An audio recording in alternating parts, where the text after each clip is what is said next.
Hello again, it's Lock Noob, and here we have a very lovely looking brass padlock by Ace Hardware from the United States. Little 40mm brass padlock, but what's better than a brass padlock is an all brass shackle padlock. As a collector, I just love these all brass locks. I just think they look fantastic, and they're slightly rarer, so there is that novelty to it. 5 pins, and look at that bitting. That's a great bitting, isn't it? Opens up really smoothly. And this one not only has 5 pins and great bitting, but it also contains spool pins.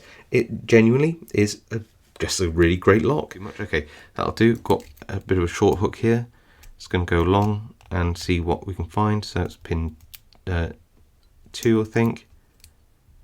Nothing on 4, 3. Oh, that's better on 2. A little click on 1. Back through, back through, back through. Oh, hit 1 again into a full set. So must be a pin left. Feels like there's counter rotation on pin 5, and there we go. Open up. Very, very nice. Really good bitting, like really good bitting on this lock. Very impressed by it for a little 40mm padlock, and it doesn't half look good.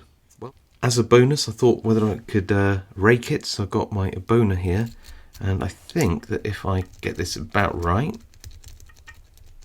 we might be able to actually rock this open. There we go. Good. Well, hope you enjoyed that video. If you did, leave a like. If you haven't subscribed, please consider subscribing for more content like this. If you have a comment, leave one below. I read them all, reply to as many as I can, and I'll see you all next time.